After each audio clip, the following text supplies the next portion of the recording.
Pagka ganon, there's something terribly wrong. And as a matter of fact, I would say, kung may mga blanco yan lumusot, that is not a valid legislation. Kung nasa batas na yan, lumabas na yan ng blanco-blanco, either it could be filled up before or after sa Congress. Pagka ganon, what must be submitted is the true and correct figure coming out as prepared by the budget submitted to Congress for appropriation. Pagka putol-putol yan o may kulang, that is not a valid budget for implementation as law.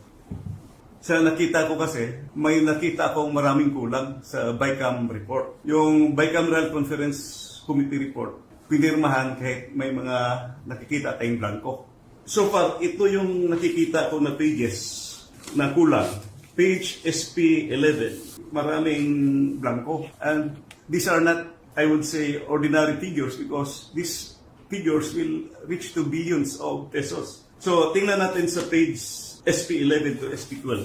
Line 49. After the acronym NIA, delete the amount in figures 74,573,743,000 and replace with blank. Kita naman sa screen. Line number 52. After the acronym PCA, delete the amount in figures 889,065,000 and replace with blank. After the word total, delete the amount in figures 104,820,715,000 and replace with blank. At saka sa number 7, you will see the amount. Dito sa Bicameral Conference Committee report ito. NIA is blank, PCA is blank, total is blank. So maraming pages ito na ganito. Kung isa-isahin natin, I think 13 pages pa yung nakita ko na blanco at saka pati na yun sa unprogrammed appropriations. Hindi na pwede mag-blanco-blanco dyan sa pera ng tao. Ano ka man? It's people's money. Maglagay ka ng mga mga provisions, but without the true and correct items or money that would be appropriated by Congress, by the people owning the money. So everything must be explained, clear, patent, without doubt na itong pera na ito para ito sa ganito. Itong para na ito para sa eskwelahan, ito para sa agriculture. But you do not leave any item there vacant. Itong pera na ito blanco to be filled up later on. That is not allowed by law. And that budget already, I would like to remind Congress, mali ho yan. It's invalid. Please correct it. Or recall the budget, demand an explanation kung bakit dumating sa inyo yan na ganon kablanko. Para ka binigyan ka ng blanco check dyan, o sige, bahala na kung anong ilagay ninyo. In the same manner, yung mga blanco-blanco dyan, whatever or whoever corresponds to that particular item is free to just fill up the amount.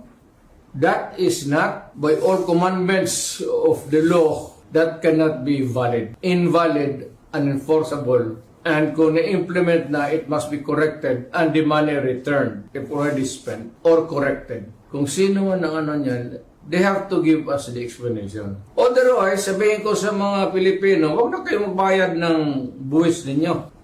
Ganun lang naman, pinagsasayang ito mga kumang na to, puro check-in na blanco. Then they try to pass it as a law and they are free to choose now the amount which they want to place. Hindi natin alam kung ano ang reserba nila, kung anong gusto na ilagay, sobra doon sa pera natin. It can only amount to one thing. Alam mo ano? Criminal action. You can all go to jail for that. At kung ako ang binigyan ng trabaho to follow up these things and ganito ang lumabas, my God, you will all go to jail. Mabigat yan. Public document na yan. That is falsified or forgery. In which case, mamili ka lang.